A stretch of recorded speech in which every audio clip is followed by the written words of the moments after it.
Halo teman-teman semua, selamat datang kembali di channel BD Programming bersama saya Alwin Faul sebagai instruktur pada video kali ini. Oke, pada kesempatan kali ini kita akan belajar materi kita hari ini yaitu tentang distribusi frekuensi. Nah, materi distribusi frekuensi ini merupakan materi yang saya yang saya susun untuk mata kuliah statistik dan probabilistik. Lalu, di dalam materi distribusi frekuensi yang saya susun ini, apa-apa aja topik yang perlu kita pelajari. Nah, jadi ada beberapa topik yang perlu kita pelajari pada topik ini adalah sebagai berikut.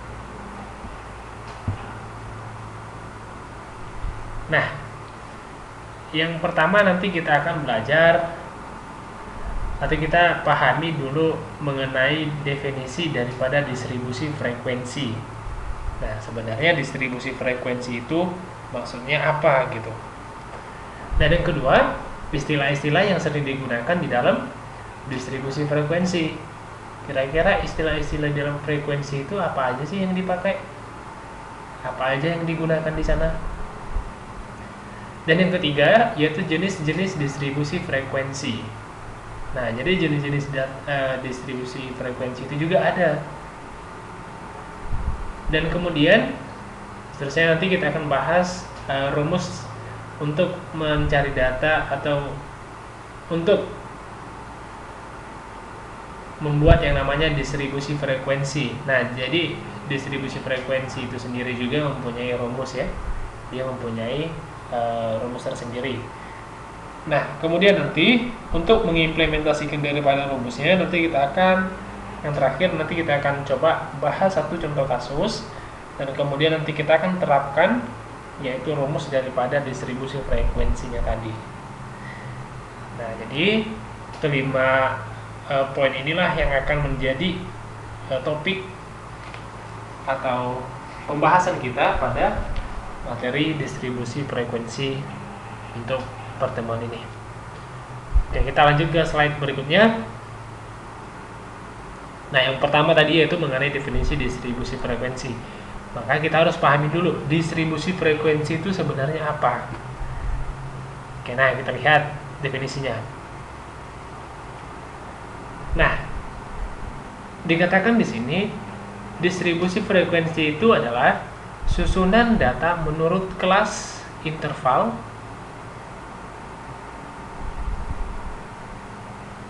atau data-data yang disusun menurut kelas interval tertentu atau menurut kategori dalam sebuah daftar. Nah, jadi ternyata distribusi frekuensi itu merupakan susunan data gitu. Ya, susunan data. Nah, datanya itu diambil dari mana? Ya, data itu diambil dari hasil pengamatan atau hasil observasi. Contoh ya, nilai UAS mahasiswa. Ya, nilai UAS mahasiswa di dalam satu kelas. Nah, biasanya di dalam satu kelas itu kan ada datanya, ada nilainya, atau memiliki jumlah mahasiswa yang berbeda-beda atau yang bervariasi dalam satu kelas. Oke, ini saya contohkan satu kelas saja ya. Satu kelas itu ada 30 mahasiswa. Nah, udah pasti dan secara otomatis nilai yang akan diberikan kepada mahasiswa itu pasti akan berbeda-beda. Barangkali ada yang 20, ada yang 30, ada yang 50, dan bahkan ada yang 0, dan bahkan ada yang 100 gitu ya, bahkan ada yang 100. Nah, jadi itulah kumpulan data yang diacak. Nah, kemudian nanti datanya itu kita susun, kita kelompokkan ya, atau kita urutkan, maka itulah nanti yang akan menjadi distribusi frekuensi. Nah, setelah nanti kita susun datanya menurut masing-masing kelas intervalnya. Ya, jadi itulah definisi daripada distribusi frekuensi ya. Jadi data-data yang disusun menurut kelas interval tertentu atau kategori di dalam sebuah daftar. Karena nanti distribusi frekuensi nanti bisa kita sajikan di datanya itu kita urutkan di dalam satu tabel gitu. Nanti kita bahas di dalam contoh. Nah, yang kedua, ada beberapa istilah yang digunakan di dalam distribusi frekuensi. Nah, kita lihat. Nah, yang pertama kelas. Kelas-kelas atau kelas itu merupakan kelompok nilai data atau variabel dari suatu data acak. Nah, jadi misalnya tadi ya, saya memisalkan tadi nilai UAS mahasiswa ya di dalam satu kelas atau di satu kelas, yaitu bervariasi ya, bervariasi. Nah, jadi nanti data-data itu kita susun, kita kelompokkan berdasarkan kategori nilai data atau variabel dari suatu data yang kita ambil tadi. Nah, itu kita ambil dari nilai UAS mahasiswa. Nah, jadi nanti kita akan tentukan kelas-kelasnya. Nah, kemudian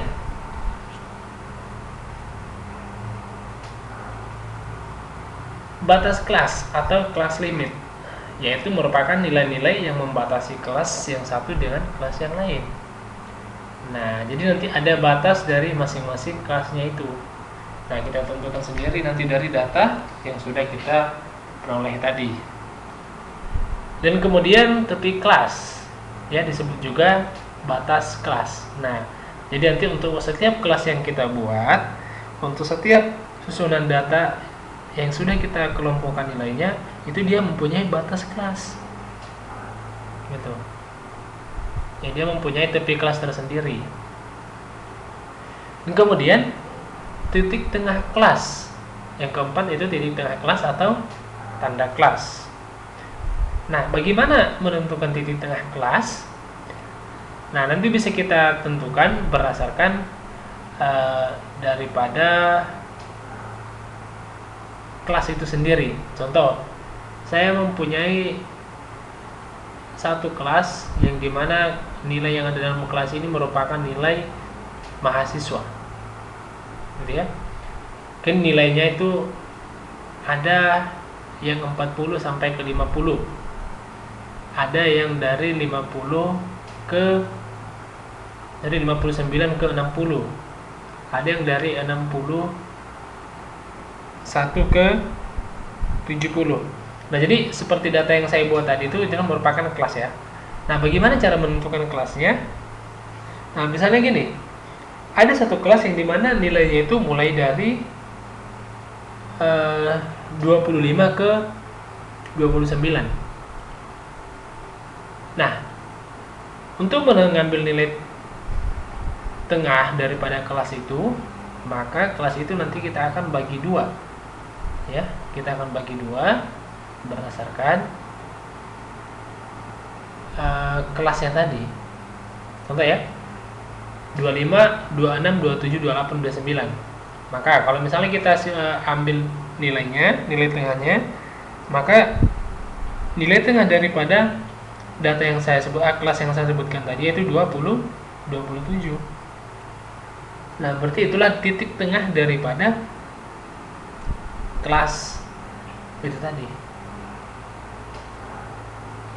Nah, kemudian ada yang kelima, yaitu yang berhubungan dengan interval kelas.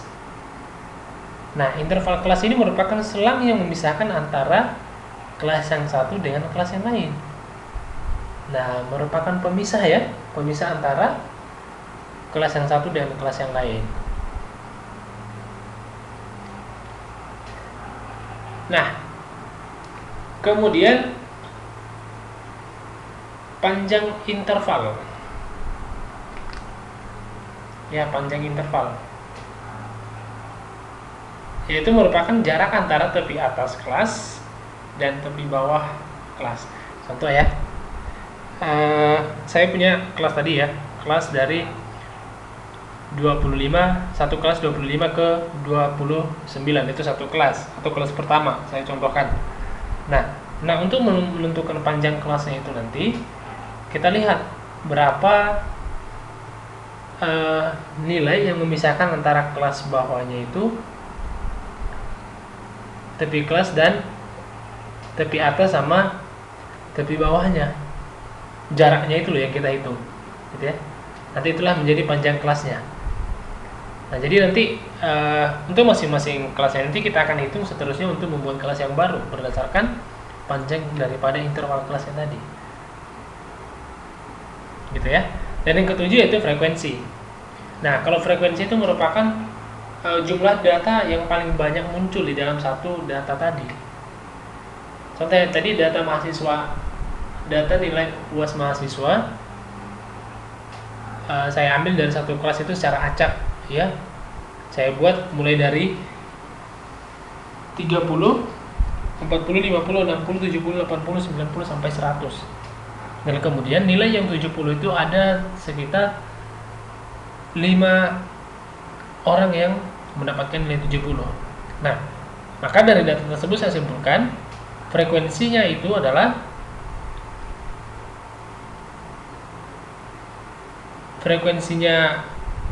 yaitu 5 ya. Frekuensi itu 5, sedangkan data yang lain itu misalnya ada yang dapat 30, 40, maka frekuensinya itu adalah 1. Nah, jadi seperti yang saya jelaskan tadi, frekuensi itu merupakan jumlah munculnya data atau banyaknya munculnya data dalam suatu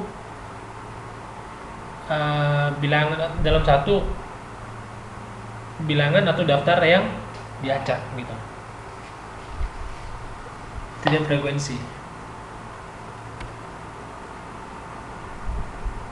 Nah, dan yang ketiga yaitu jenis-jenis distribusi frekuensi. Nah, kita lihat.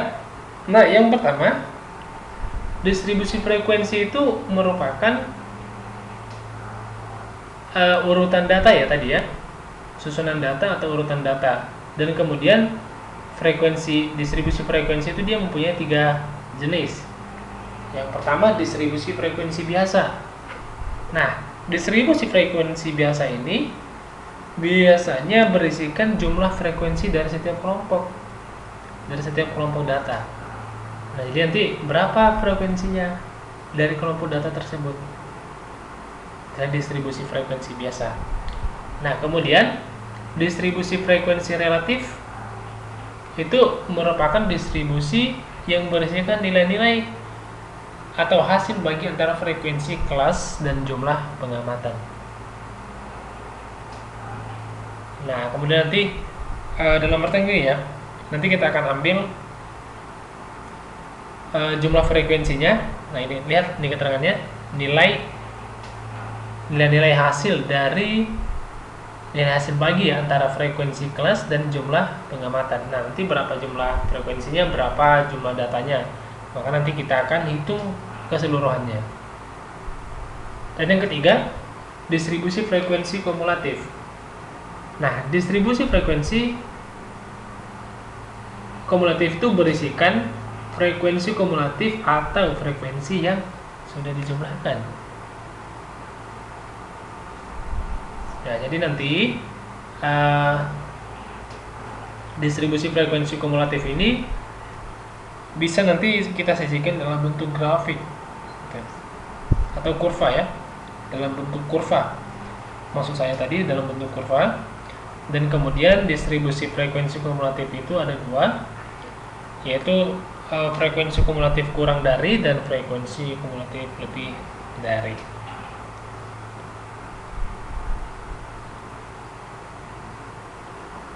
Nah, kemudian kita akan masuk ke rumus distribusi frekuensi.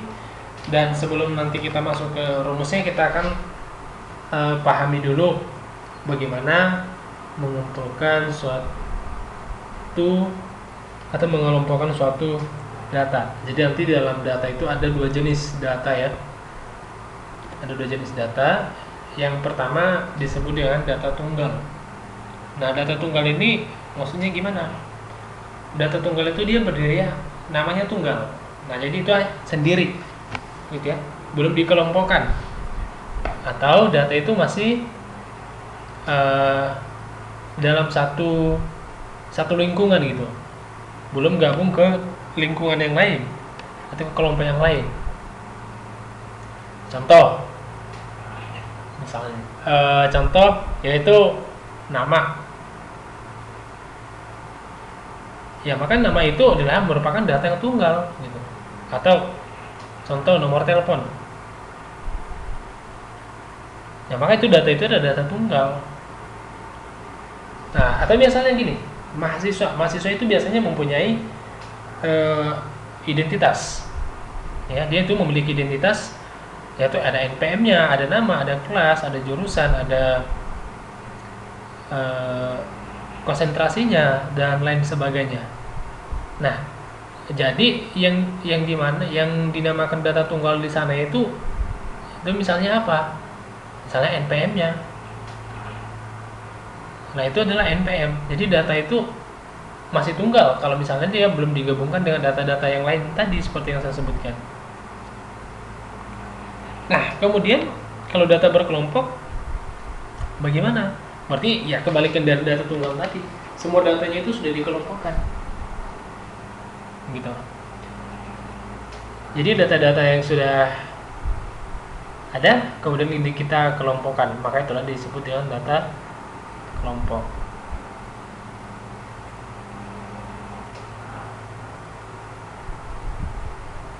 Nah, yang dimaksud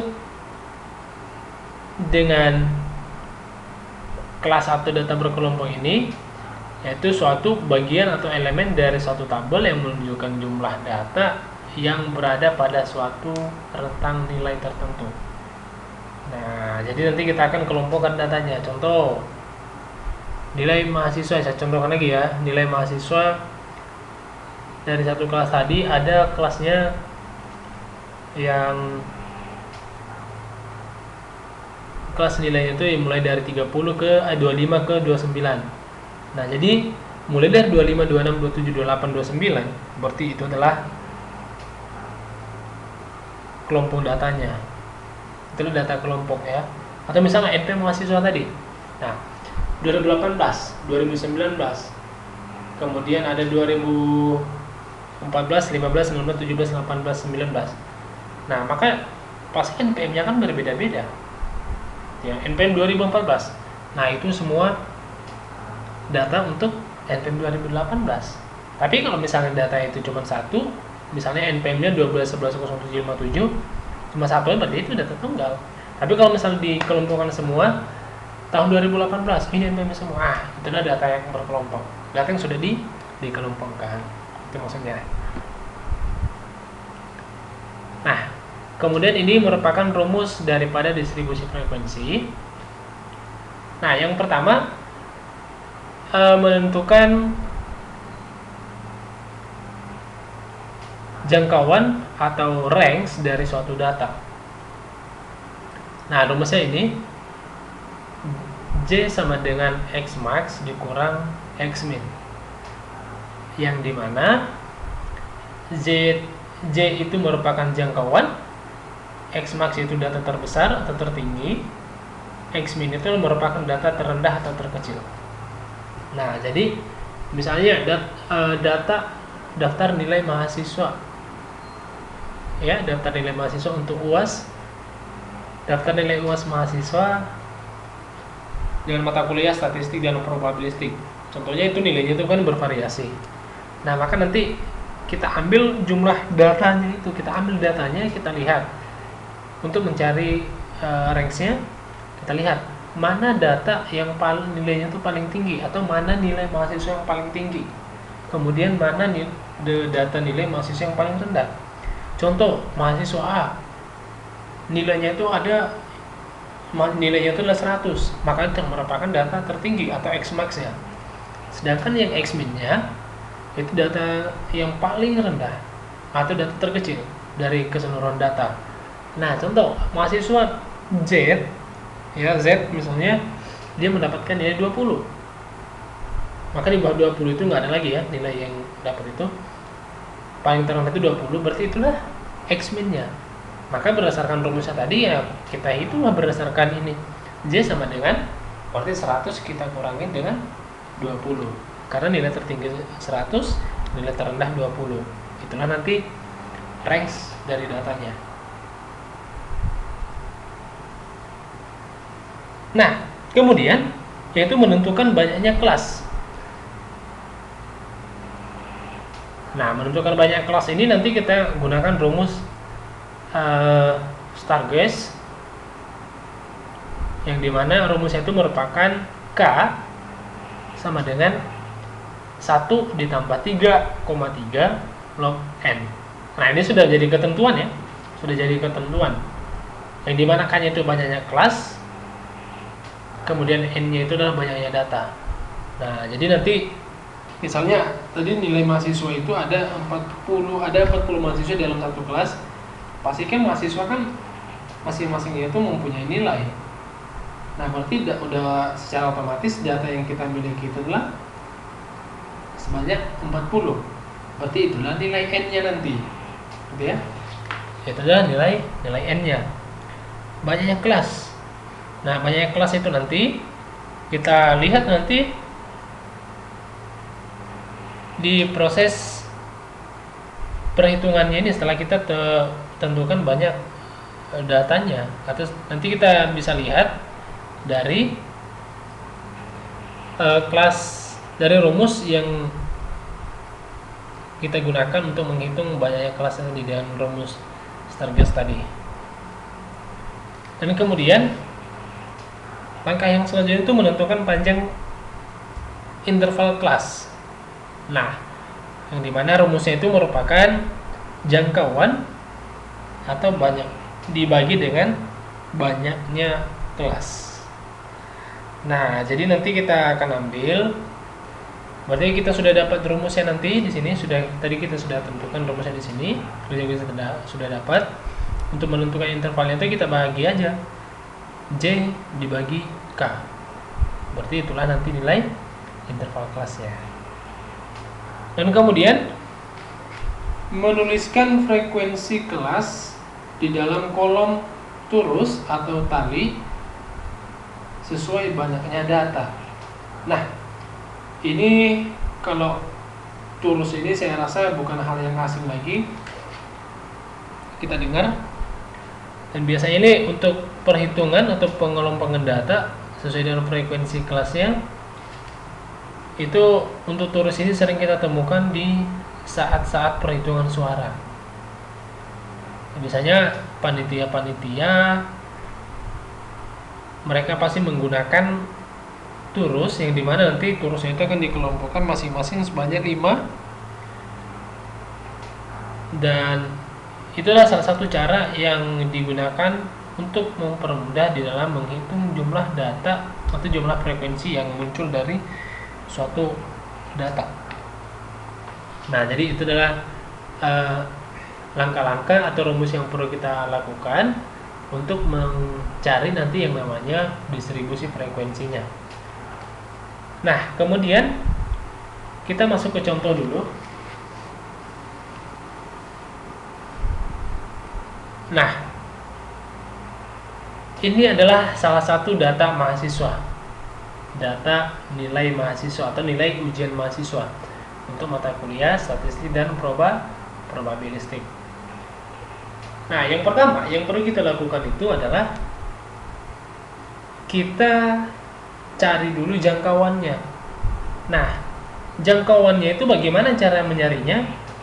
Seperti yang di definisi tadi, seperti yang saya jelaskan tadi, X max itu merupakan nilai tertinggi, sedangkan X min itu merupakan nilai terendah. Nah, dari data di sini, maka bisa kita ambil atau kita lihat mana data atau nilai yang paling tertinggi. Kita lihat, ya, rupanya nilai tertingginya itu adalah 92. Ya, ini adalah nilai tertinggi dari data nilai mahasiswa ini. Kemudian untuk nilai data terendahnya kita ambil, kita lihat Terendah. Ya, terendahnya itu rupanya 23 di sini. Nah, maka kita masukkan ke rumus, yaitu 92 dikurang 23. Gitu. Ya, 23. Nah, jadi itu adalah jangkauan kelasnya, yaitu 69. Atau nilai J-nya itu adalah 69. Nah, kemudian sekarang kita akan mencari nilai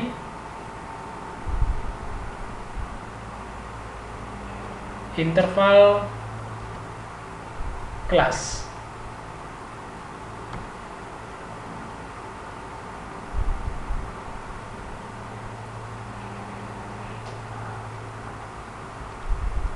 Maksud saya sekarang kita akan cari jumlah kelasnya seperti yang di rumus tadi, menentukan banyaknya kelas. Nah, maka ini merupakan ketentuan daripada rumus yang Stargast tadi. Ini satu ini ketetapan, 3,3 juga ketetapan, dan log n itu merupakan nilai daripada banyaknya data. Nah, jadi ini untuk mencari banyaknya data ini kita hitung dari sini. Kita hitung ya, 1, 2, 3, 4, 5, 6, 7.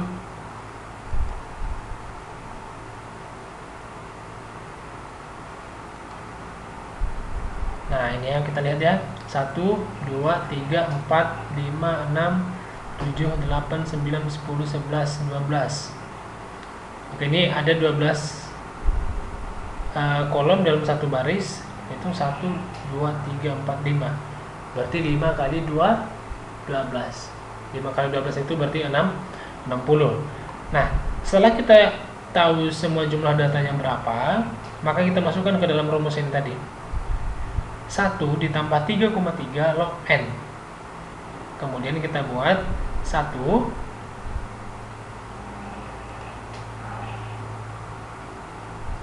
ya, ini kita ambil 1, kemudian 3,3 ini masih tetap dari atas, kemudian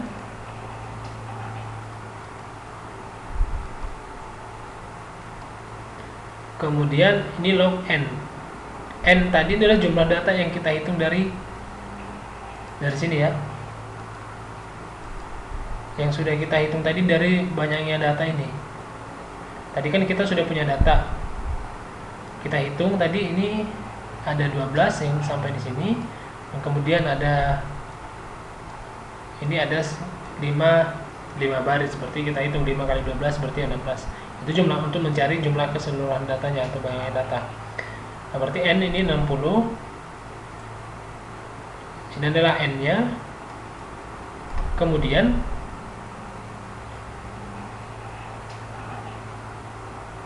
kita hitunglah nilai k-nya. 1 ditambah 3,3 log n. Nah, jadi nanti untuk mencari log n ini atau log daripada 60 ini bisa dihitung menggunakan kalkulator atau Excel nanti. Jadi itu kemudian dikalikanlah. Ya, 1 ditambah 3,3 dikali 1,77, hasilnya 5,9. Kemudian 1 ditambah 5,9 itu hasilnya 6,9. Kemudian ini hasilnya 7. Nah, jadi ini bisa kita simpulkan bahwa nanti untuk data ini dia mempunyai kelas itu sebanyak 7. Ya, ada 7 kelas. Dan kemudian yang terakhir, itu yang perlu kita cari adalah nilai I-nya atau interval kelasnya. Ya, ini interval kelas atau panjang untuk tepi kelas bawah atau kelas bawah dan kelas atasnya. Ini kita ambil untuk masing-masing kelas itu nanti ya. Ini gunanya nanti untuk si intervalnya ini, panjang intervalnya. Nah, yaitu sesuai dengan rumusnya tadi, J dibagi dengan K. Nah, jadi ini J, berarti kita ambil nilainya dari sini, yaitu 69. Ya, kita masukkan kemari. Kemudian 7 saya ambil dari sini, dari nilai K-nya, kemudian saya buat di sini. Nah, jadi 69 dibagi 7. Nah, hasilnya itu adalah 9,8. Nah, ketika menemukan bilangan pecahan, nah maka kita ini, jadi kita bulatkan aja, ya, atau kita genapkan aja. Dari 9,8 itu kita genapkan jadi 10. Begitu juga tadi yang ini ya, 6,9 kita jadikan 7. Nah, jadi untuk nilai J, nilai K, nilai I sudah kita temukan. Nah, sekarang kita akan buat tabel distribusi frekuensinya. Nah, jadi dari hasil yang kita dapat tadi, ya, dari hasil yang kita dapat tadi, kita lihat untuk membuat atau membentuk kelasnya ini, ya, untuk membentuk kelasnya ini, maka kita ambil nilai terendah daripada datanya tadi. Nah, nilai terendahnya tadi berapa? 23. Kemudian tadi kan kita sudah menentukan intervalnya ya.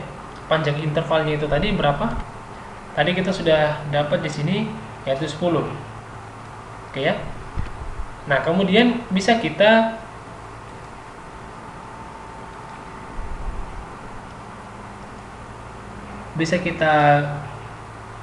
kelompokkan. Bisa kita kelompokkan langsung seperti ini. Berarti 23, kita mulai dari 23, kemudian kita hitung sebanyak 10 kali berdasarkan panjang kelasnya tadi. Ya, berdasarkan panjang kelasnya tadi 23. Atau saya contohkan aja seperti ini. Oke ya. Saya contohkan aja ya. Kita ini data yang sudah ada tadi ini sama dengan yang di sini ya. Sama dengan yang di sini. Ini sama. Kita ambil nilai terendahnya itu 23. 23 itu yang ini. 23. Oke. Nah, kemudian tadi nilai intervalnya berapa? Ini 10. Nah, untuk mendapatkan satu kelas baru, kita buat seperti ini. 23, 24, 25, kita hitung berdasarkan jumlah intervalnya tadi ya, panjang intervalnya 25, 26, 27, 28, 29, 30, 3, 31, 32. Oke, kita hitung ini berapa? Berapa nih datanya? 1, 2, 3, 4, 5, 6, 7, 8, 9, 10. Nah, berarti kan ada 10 data ya. Nah, berarti ini adalah kelasnya, yaitu range-nya itu mulai dari 23 sampai ke 32.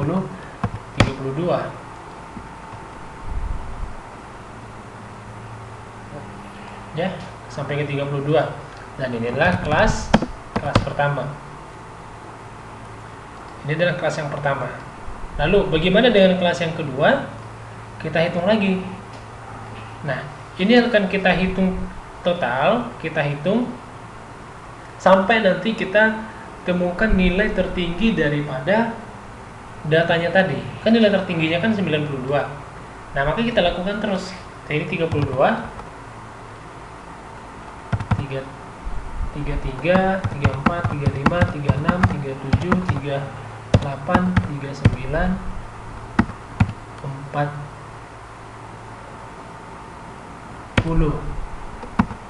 Sorry, sini tadi 3, seharusnya di sini 33 ya. Ini 33, 34, 35, 36, 37, 38, 39, 40, 38, 39, 40, 41, 42. Nah, berarti ini adalah kelas yang kedua. Berarti range itu dari 33 ke 42. Oke, dari 33 ke 42. Ini adalah kelas yang kedua. Ini ya, kelas 2 ya.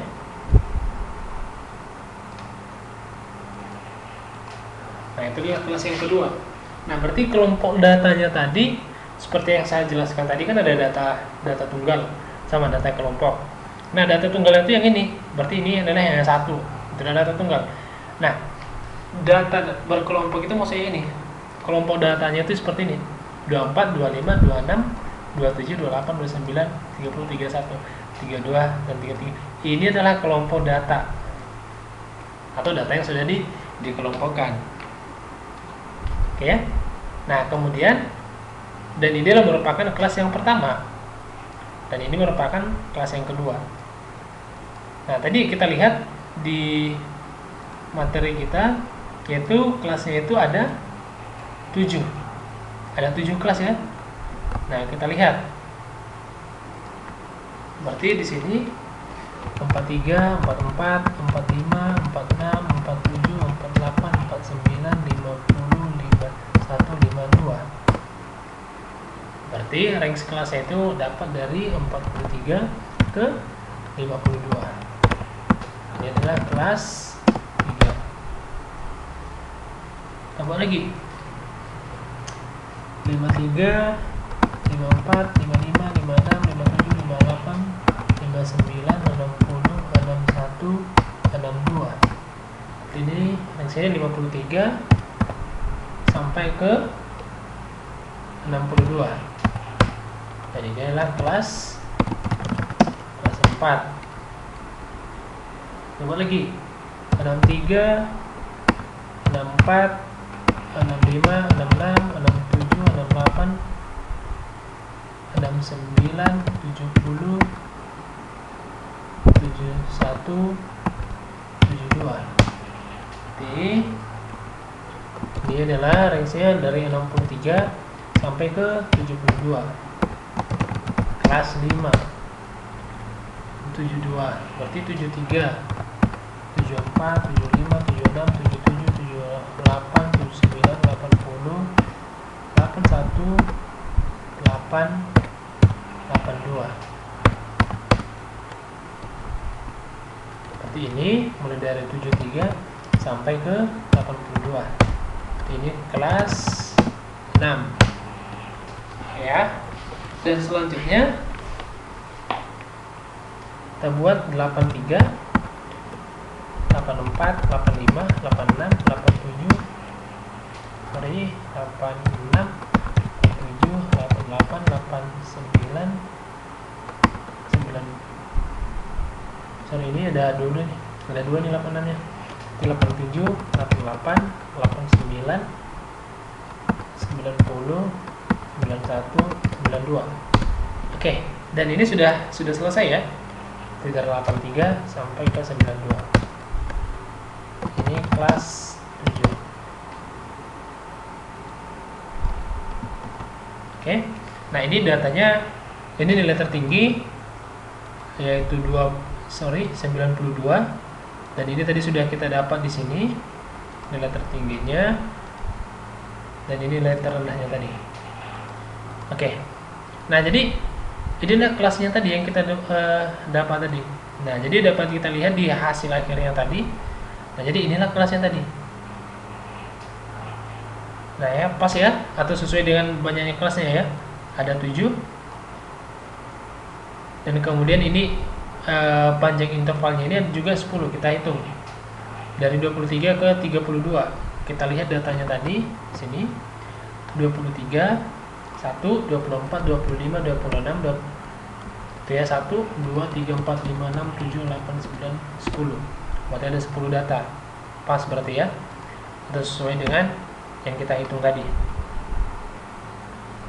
Ya, yaitu 10.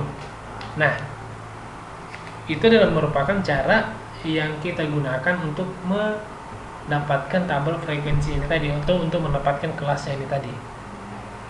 Ya, berarti ada 7 kelas. Kelas pertama 2, 3, 4, 5, 6, 7. Nah, kemudian Untuk mempermudah kita di dalam menghitung frekuensinya nanti, maka data ini kita buat atau kita sajikan dan kita susun di dalam bentuk turus. Ya, kita sajikan atau kita buat di dalam bentuk turus. Nah, nilai ini diperoleh dari mana? Nilai ini diperoleh dari mana? Diperoleh dari kelompok data dari 23 sampai ke 32. Nah, yang dalam artian apa? Dari data yang ini, kita lihat mana kelompok data, ya, ini adalah kelompok datanya ya.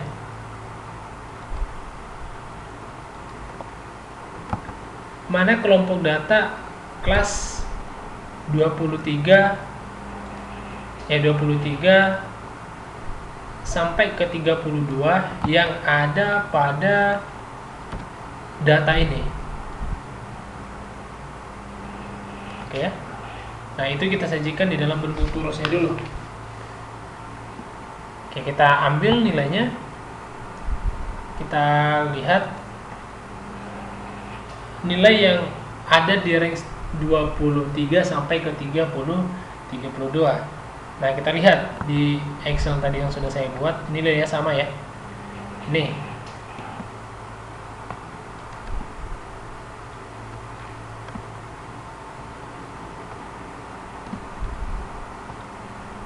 Nah, kita lihat ya. 23.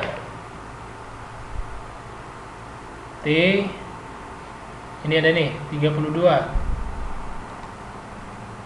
Samakan aja. Ini juga 32. 3 ya. 3. Dimana lagi? Ini 27. Dan ini satu lagi 32. Nah, berarti kelompok data dari kelas 23 ke 32 itu ada 5. Ya, berarti ada 5.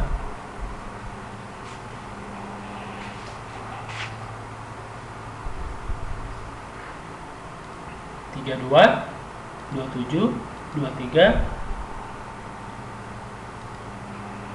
32 dan 32. Berarti di sini kita buat turusnya 5. Ya, ini 5. Nah, kemudian kita cari lagi yang 33 ke 42 sampai ke 42 ya. Mulai dari 33 ke 42. Ini 41 termasuk kelompok kelas kedua. Ini termasuk.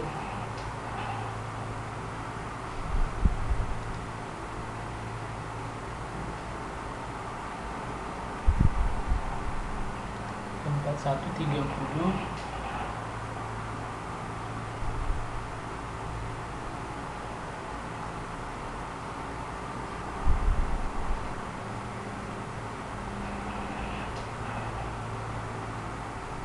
Oke, kita cari lagi ini.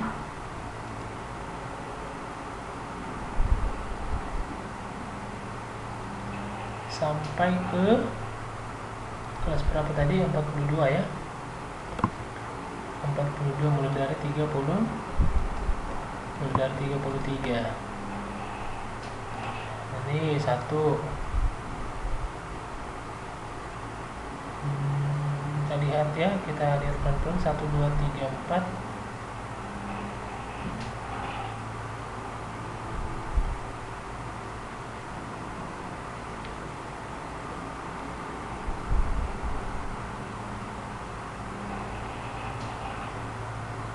Sampai ke 42.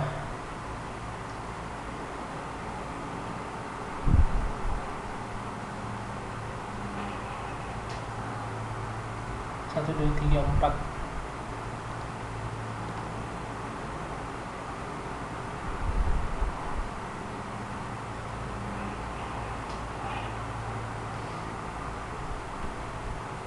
Oke, kita cari dulu pelan-pelan.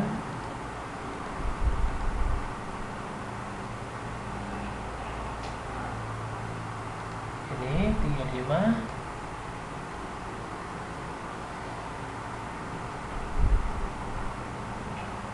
Satu, dua, tiga, empat, lima, 42.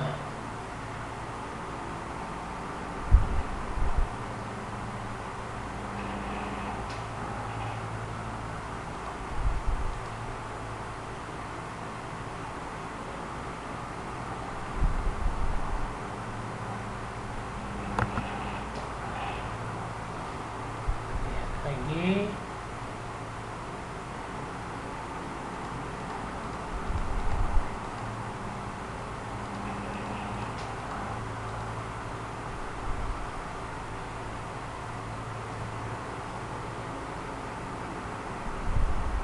Oke, jadi ini 1, 2, 3, 4, 5.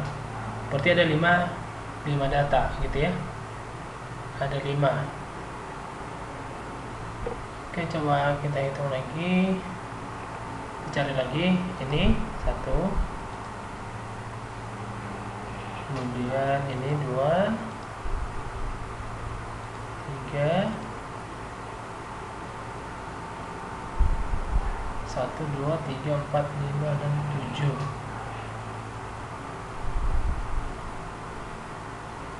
Oke. Ini 4. Ini satu lagi.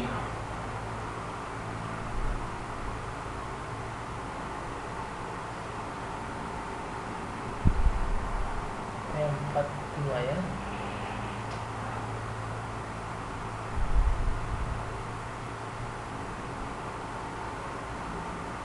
Nah, ini kalau misalnya kita mencari data ini harus teliti ya. Mencari nilai turusnya tadi itu harus teliti, nggak boleh buru-buru. Nanti kalau misalnya buru-buru bisa salah nanti datanya. Jadi kita cari ada 40, 1, 2, 3, 4, 5, 6, 7, 8. Nah, ini satu lagi nih. Soal tadi yang kita dapat di sini kan ada 9 ini. Nah, ada 9 terus. Nah, kita lihat dulu.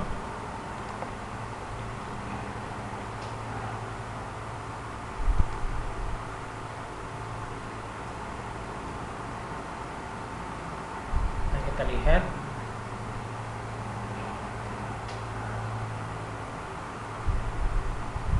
Hmm, 40.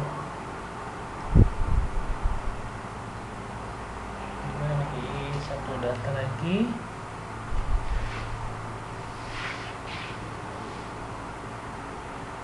Jadinya 44.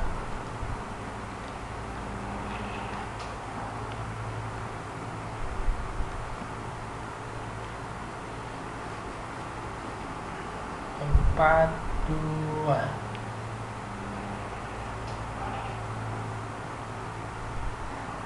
Oke, jadi ini kita sudah temukan berarti ada 8 ya. 1, 2, 3, 4, 5, 6, 7, 8.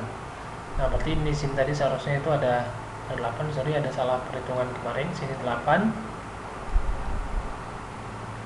Kemudian nanti ini kita lanjut seterusnya sampai mencari nilai atau kelompok data yang ada di sini. Gitu ya. Kita cari aja kelompok datanya. Kita cari berdasarkan data yang ada di sini. Ini adalah merupakan batas bawahnya, ini batas atasnya. Jadi kita mulai dari 43, 42, 43. Berarti kita cari data yang ada pada range ini. Setelah nanti kita cari di situ. Nah, jadi untuk frekuensi itu nanti kita ambil aja dari jumlah turusnya tadi ya. Kita ambil aja dari jumlah turusnya, itulah frekuensinya atau banyaknya atau kemunculan datanya tadi. Ini juga 12, ini juga 11, ini 8, dan ini 5. Nah, jadi inilah yang dinamakan distribusi frekuensi itu. Yang ini yang dinamakan dengan distribusi frekuensi.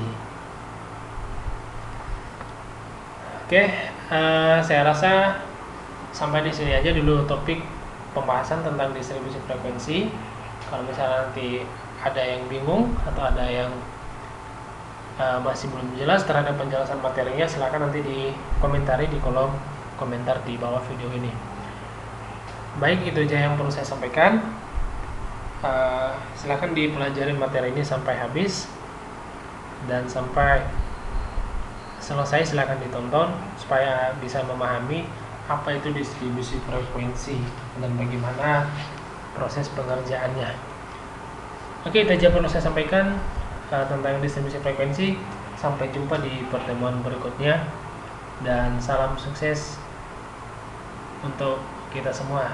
Dan satu lagi, jangan lupa untuk like, share, dan subscribe channel ini supaya channel ini menjadi gudang pengetahuan. Oke, itu aja yang perlu saya sampaikan.